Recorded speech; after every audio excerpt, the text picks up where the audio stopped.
Space, the final frontier. This is the Observer's Notebook, the official podcast of the Association of Lunar and Planetary Observers. Its mission to explore the solar system, to seek out new observations and data, to boldly go where no podcast has gone before. And now the host of the Observer's Notebook, Tim Robertson.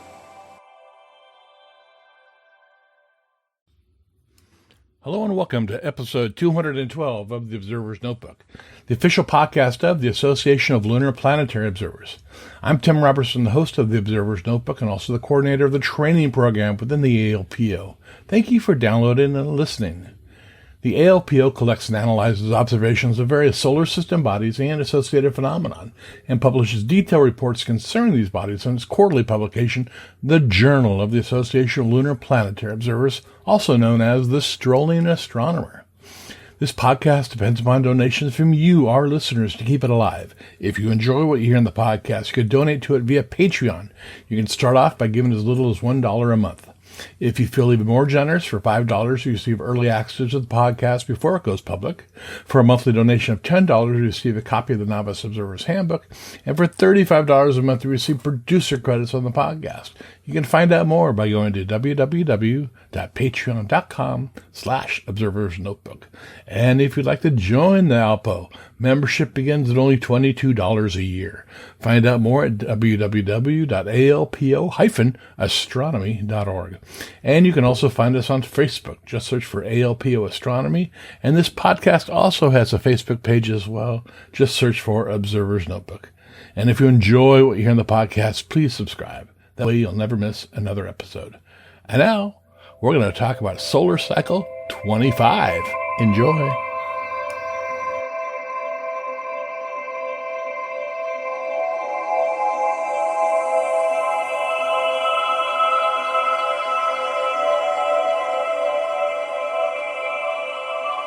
All right, I'd like to welcome everybody back to this edition of the Observer's Notebook podcast. And today we're talking the sun, and that means we're talking to Rik Hill. How you doing, Rik? I'm doing good. Good, man. Now we're going to talk about Solar Cycle 25. Can you give us a brief explanation of what is a solar cycle before we get into it? A solar cycle is usually a period between one minimum sunspot minimum and the next one. I use sunspot minimum because we're used to visual observations. And right now we're just peaking out on Solar Cycle 25. We may have actually passed the peak. We're hoping that, well, I'll get into that in a minute, but we're hoping that there'll be more activity in this cycle yet. Okay, so how is this solar cycle comparing to previous ones? This one was a surprise. Everybody, we at the very beginning, we had predictions, and these are from competent solar astronomers. And we had predictions that there would be no sunspots. And we had predictions that it would be the strongest cycle in history. That was a NASA prediction. And so it was all over the map. And I was telling everybody, place your bets, folks. And it turns out it was stronger than expected, certainly stronger than no spots. In fact, the no spots prediction was wrong within a month of it being predicted. But we have had a good cycle, fairly strong, certainly stronger than the last cycle, which was the lowest one in history, I think. We're doing well, and but the wind seems to have come out of the sun this year. This year, the sunspots are way down, and the activity in terms of flares, except for the one that went off an hour ago, of course, just before this meeting. The flares have been down too. We have had the strongest flare of this solar cycle has been number 15 on the list of the top 50 flares since 1996. Oh my goodness! So that shows you that this is a good cycle, but it's still a weak cycle. Okay. What causes that? A weaker cycle. If I knew that, I could make a lot of money. Okay. What causes it is what's being studied. And nobody knows what causes it. And that's why you get competent predictions like that were all over the maps at the beginning of this cycle. Okay.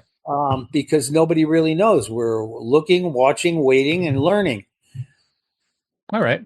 Now, would you say we're at the maximum right now or approaching maximum? Or I would say we were at maximum last summer. Okay. Last summer and fall, we were at maximum. But I should point out in the last 3 solar cycles, the 3 previous ones, they were double humped maxima. In other words, it would come up to a maximum, then it would go into a low, then come up to a second maximum before going back down to minimum. So we're hoping that that's what's going to happen this time, and that sometime in the next month or 2, things will start to pick up. Maybe this flare today is a sign of things picking up. Don't know. One flare doesn't make, an active cycle. Okay, so you wouldn't say we're at the maximum yet, but we could be. We could be, right, exactly. Lots of fuzziness with this because the sun does what the sun will do. Right. It just didn't turn itself on and off. No, it does. I mean, look at the Maunder minimum. Back in the 18th century, it shut itself off, and places like the River Thames were freezing over in the winter. It was really severe. And yes, it has a lot to do.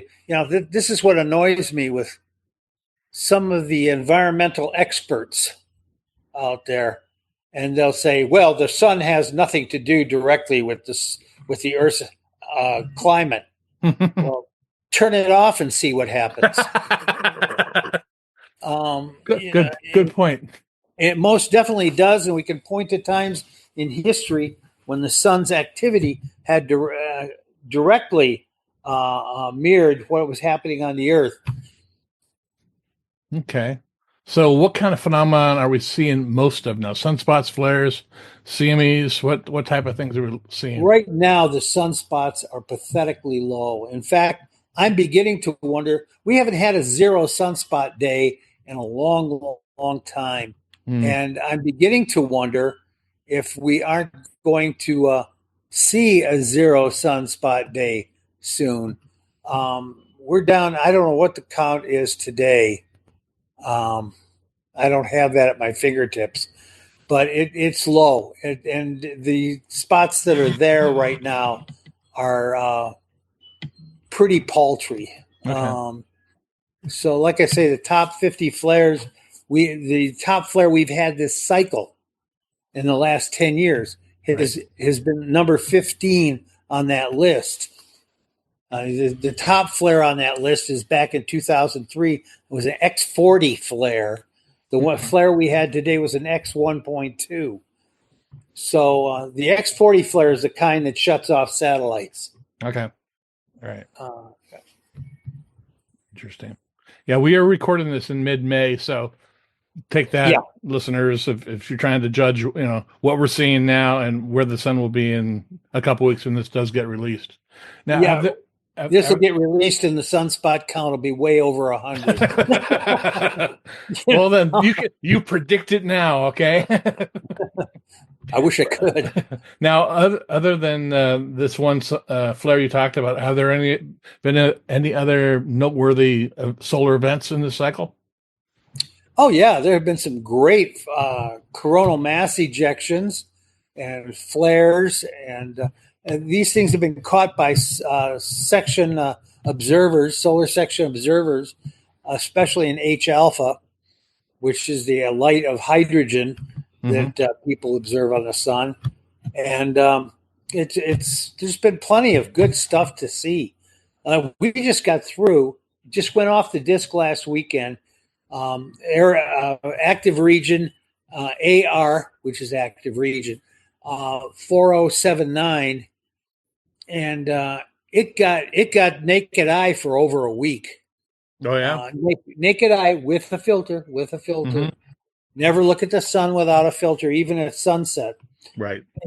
And this thing was quite large. Even an old bat like me could see it. Oh, I remember seeing that in photographs. Yeah, it was pretty large. It was like a series of a couple of sunspots that were close together, wasn't it? Oh yeah, it's always well. That's the thing. You could have sunspots are measured in terms and units of millionths of the sun's disk. Okay. That sounds very clumsy and sounds like how the heck do you measure a millionth of the sun's disk? It just so happens the granulation on the sun, each granule is roughly 1/millionth of the sun's disk. Okay. So all you got to do is count up how many granules that are included within the region of the solar activity, and you pretty much have an idea of what size it is. Oh, I was not aware of that. Okay. And it just sort of works out that way. And this one was got up to I think it got to 2,000 millionths, and anything over 700 millionths, I start getting reports and of people seeing it naked eye. Those are young people with much sharper eyes than me.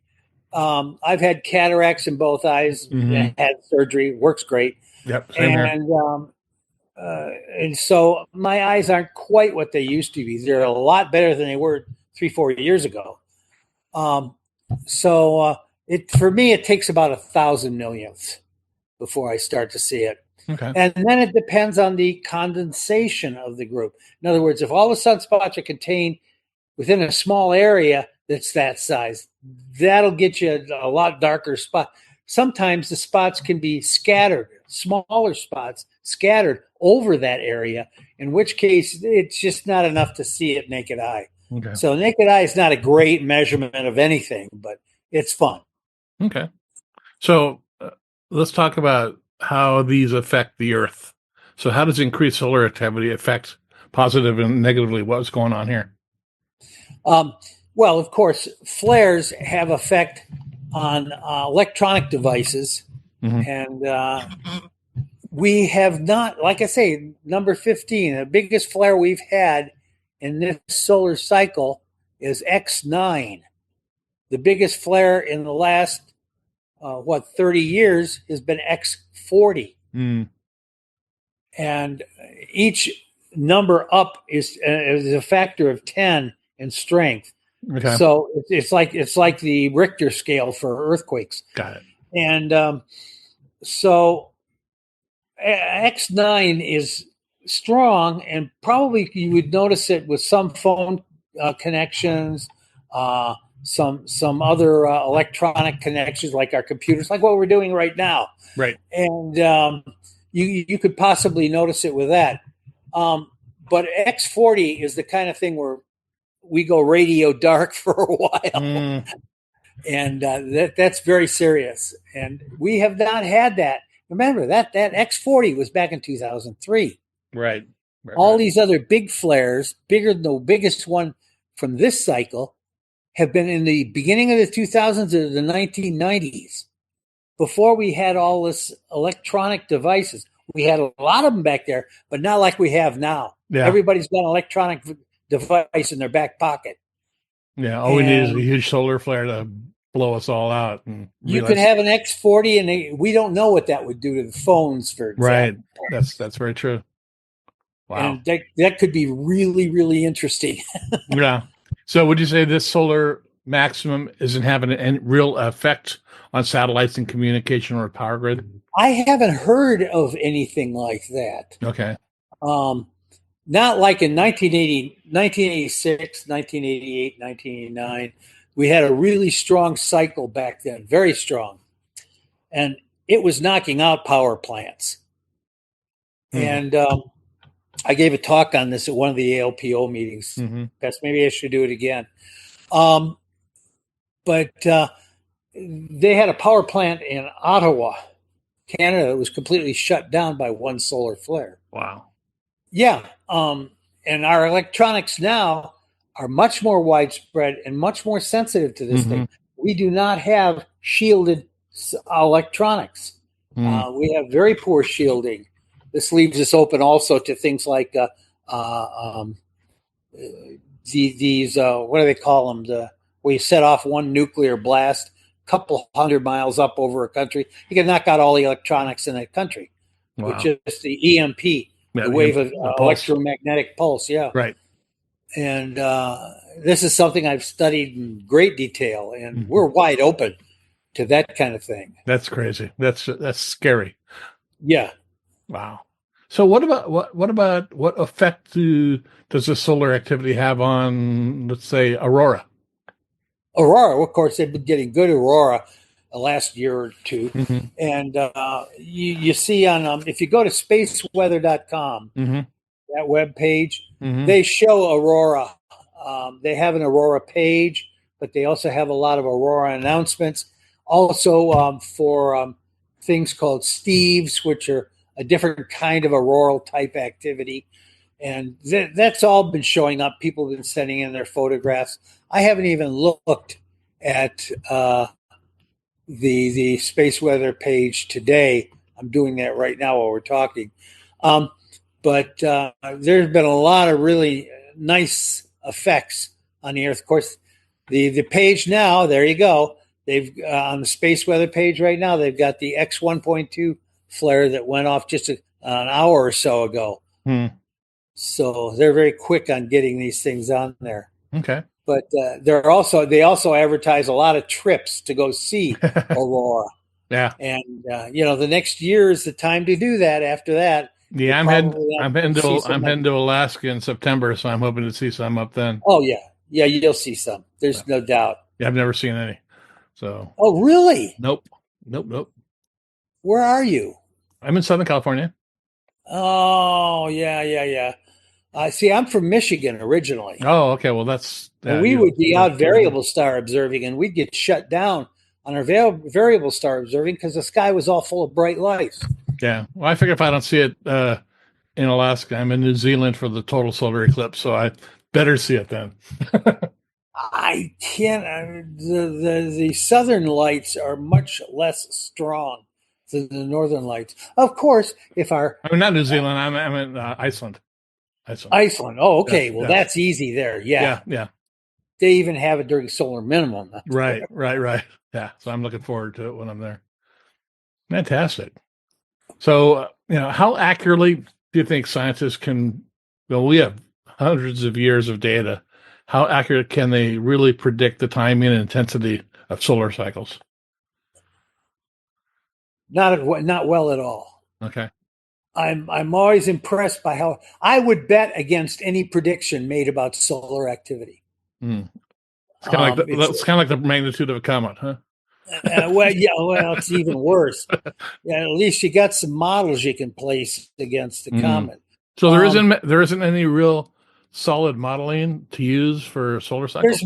There's every major solar researcher's got his own favorite model. That's the problem. And the sun is a messy object. Jim Loudon, who was one of my mentors up in Michigan, and my observatory is named after him. He died at the age of 44, way too young. Oh my God! And he used to start his talk on solar activity with a very great description that the sun is 5 things: a very big, very hot ball of glowing gas. And that's a messy object. I don't care what you say. Yeah, that's true. That stuff's circulating all the time. We don't know how it's circulating on any given moment. We don't know in detail. We can only say broadly. And even broadly, like I said, the predictions were from 0 to the most strongest cycle in history. The predictions were that just 3-4 years ago. Yeah. And it completely... The sun just completely swept away their predictions and did what it damn well pleased. So how would you rate this solar cycle with your previous years of observing the sun? Well, this one's been okay. Yeah. There's been plenty to observe. It's not like the last one, which was just the pits. It just could barely tell it from solar minimum.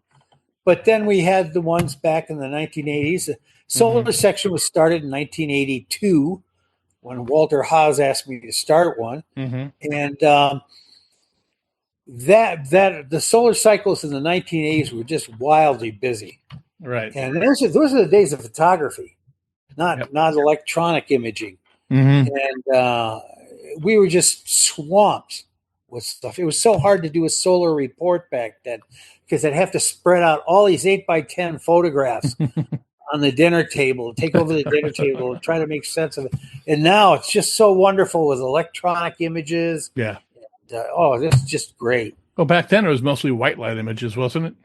It was. We did have a couple of H alpha observers. Mm-hmm. Today, it's mostly white light images still. Okay. With a stronger contingent of H alpha. Probably a third of our images are H alpha. Okay. I'm being very broad brushed here. Right. But about a third of them are H alpha, and then about a third of that I'll say a third more of the images, which would be a third of the third, are calcium. Okay.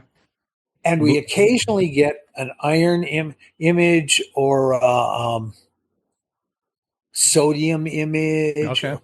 Those are fascinating, and Yes. if we got them on a regular basis, they would be useful. But this new imaging spectrograph that they have out, I don't remember the name of it. I want one. Yeah. Anybody wants to get on my good side? But no, that's a fantastic instrument, and it does great work. But we've only got maybe one in the solar section. Yeah. Wow. Yeah. But okay. What about satellites? What kind of are satellites doing much work? Oh, of course. And I feared back in the 1990s that satellite, and you can see it. We used to have a regular bulletin we put out called the rotation report. And I'd like to make that regular again, but do it online on the website. But we had, I wrote fearful articles that the solar section would be simply shut down. There would be no use for us. And to some extent, that's true. We don't get requests from professionals for observations. I think that's because of the satellites, because you can go online now and get images of the sun that are less than an hour old. Yeah. And you can get them in any wavelength just about. And, how do you compete with that? Well, competition is not a good way to do science anyway. Right. But you can't compete with that. It's just, I knew that was going to happen. I could see it coming in the 1990s. And sure enough, here it is. We've got the internet now. And it's all there. Mostly SDC, Solar Data, I forget, Center, I think it is. Posts all these observatories around the world, and they have got, little, what would you call it, arrangements of 16 images 4x4 from one observatory, and then 9 3x3 from another observatory. And they're all different wavelengths. Yeah. And you can compare them and you can download them. And usually all they request is that you accurately cite the observatory, and you can use the images because they're on the internet. Once something's on the internet, it's free game. Yeah, that's true. I don't care.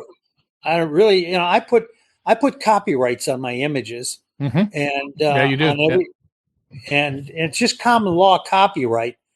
But occasionally somebody buys one for a book from me, and I like that. That pays for my telescopes. There you go. That's how all my equipment gets paid for. Oh wow! And I don't have much in the way of equipment. I've got a couple of PSTs, an H alpha one. I've got a calcium one, and then I got a C5. My Dynamax 6 is in sick bay right now. Something came loose inside. I've got to take it all apart, figure it out. I was an optician before I was an astronomer. Right. So I know how to do this stuff. If it needed a new corrector, I could even make that. Yeah. Well, you were talking about the new spectroscope out there. Didn't John O'Neill on the ALPO have one? Didn't he? I believe that's correct. Yeah, I think he bought one. I think I've seen images. He's the eclipse coordinator. Yes, he is. And yes, I believe he does. I don't get much observations from John. I wish I did. He's a good observer. He's very good. And I do contribute to he's got a solar website, and I contribute to that. Right. Well, A lot of fire. I splatter my images out all over the place. Yeah, you're always on Facebook. Well, that's the whole idea. Images of everything. Then people buy my pictures, and there you go. Yep. Yeah. So what are scientists hoping to learn during this period of larger solar activity? Oh, what drives solar activity? I mean, just look at those predictions at the beginning. They need to be able to put a finer point on it, and that's the kind of thing you learn from this: is what kind of circulations are happening right now. There's a lot of speculation. That's the best word for it, about the Earth's magnetic field flipping. Mm-hmm. And okay, what's the sun's interaction with that? Right. And we don't know. These kind of things there's a lot more unknowns than knowns. Mm-hmm. And that's what makes science work. That's true. Yeah, you mentioned earlier that it's hard to tell when the solar cycle will start to decline, but what should we watch for as it starts to wane? Oh, something like we're seeing now. Okay. The sunspots have dropped off. We may even see a 0 sunspot day in the next month or two. It could happen. Okay. Or in the next month or two, we could see the highest numbers of sunspots that we've seen yet in this cycle. It's not a predictable thing. That's why we have satellites like Stereo, which is on either side of the Earth looking at the sun, so you can kind of look around the corner on the sun. Mm-hmm. They would probably like to have one on the other side of the sun, but then how are you going to get the information to the Earth? Because you have to transmit it through the sun's area. And that's not a good place to send radio waves. Yeah. Am I correct in assuming that the solar cycle, there really isn't a hard start and end date? It's more.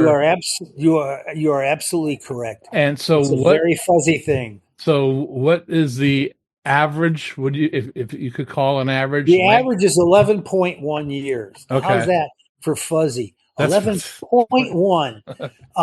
But the thing of it is, it varies from 9 years to 14 years. Yeah, because I remember growing up, I was always told there was a 12-year solar cycle. Right. Yeah. And it's 11.1 is the accepted number. But like I say, from 9 to 14 years, nobody would be surprised if this one was 14 years long. Well, we'd be surprised. That'd be a little on the long side. Nobody would be surprised at 13 years. Mm. Okay. So it can go either way, but it's a fuzzy thing because, again, you're dealing with a very large, very hot ball of glowing gas. That's exactly right. I like that. Yeah. Yeah, and it doesn't sound like the Earth is very prepared to handle any strong effects of solar activity right now either. Well, I would hope the military is. I would hope all their stuff is hardened. I would hope that all their equipment is in Faraday cages that are grounded well. And Faraday cages being just, even if you wanted to put your own stuff in Faraday cage, the best thing to do is build an enclosure out of chicken wire or hardware cloth, right? And just ground it really well to the plumbing in your house or something. Well, no, plumbing's mostly made of plastic pipes. Yeah, now it is. So you want something, drive a spike in the ground and ground it to that. But because that's the best way, and hopefully the military is doing that. I'm certain that government is not.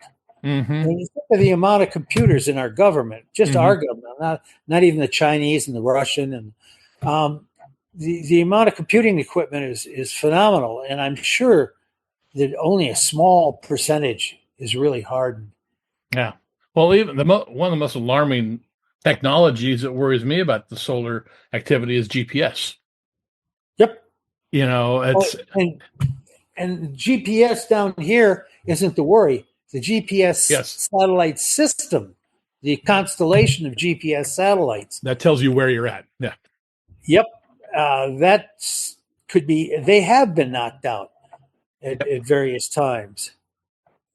It's interesting. About 2 years ago, I was on a transatlantic cruise, and which I highly recommend to anybody to do. They're pretty amazing. I did that for 3 years in the Navy. So. Okay, well, were they serving you margaritas up on the back of the pool? Oh yeah. Okay, we couldn't even have beer. The Brits had beer on their ships. We couldn't have beer on our ships. Yeah, but I was talking to one of the co-captains of the ship, and she was explaining to me that she does sextant training on board.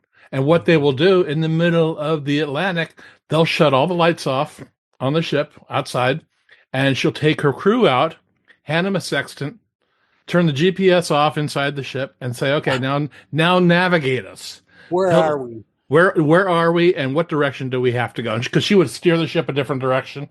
And that's what we did in my day. And they're still doing that on cruise ships. I was known to be an astronomer. I've been an astronomer since 1957, of one sort or another. And I was known for that on the ship. And the navigators would get me up at the crack of dawn, even before dawn, about an hour before, so I could identify the stars for them, so they could do sextant readings on the sky. And I even got in a fight once with one of the guys. We were south of the equator. None of these guys had been south of the equator before. I knew what to expect. And I said, "Oh, cool, there's Canopus." And they insisted it was an airplane. And we got a big Donnybrook about that. That's funny. And yeah, that was funny. Yeah, but I was amazed at this day and age that they still train, because there is a possibility that they could lose that technology. I'm glad to hear that, because I got to where I was using a sextant all the time. I was measuring the positions of the planets in the sky with respect to other stars with the sextant. Yeah. So I could actually track the motions of the planet, and I have it marked and written down in my old Scanlon Plaso atlas that I had with me on the ship. Oh my! And I was known as a real geek even back then. All right. Well, do you have anything else you'd like to add, Rik? Get out and observe. Yeah, one thing I'd like to add. Okay. I'm going to be giving a talk at the ALPO meeting.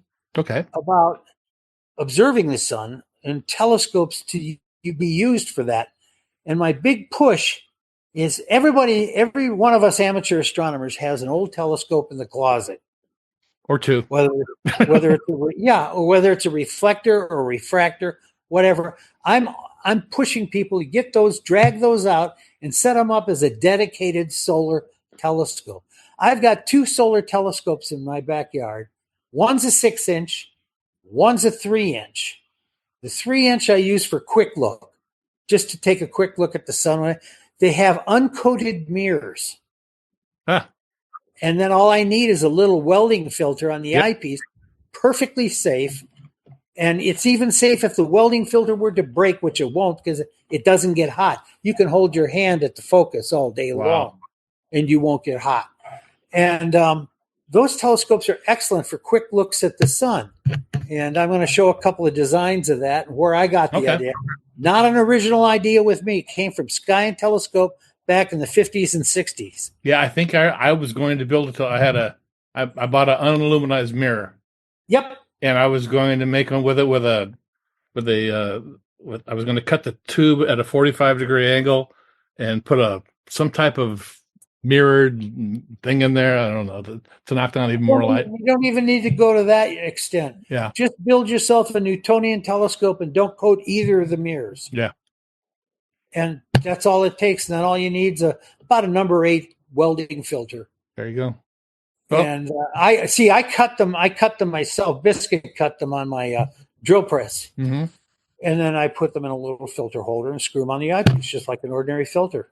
Yeah. Well, that is going to be, you're going to be giving that talk on our conference, July 25th and 26th on YouTube and on Zoom. So we have a podcast coming up very shortly. In fact, it's the one that's going to pop right before this one, where we talk about the conference and how you can register for it as well. So looking forward to hearing your talk.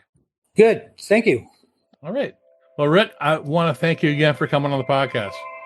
Very glad to do it. All right, man.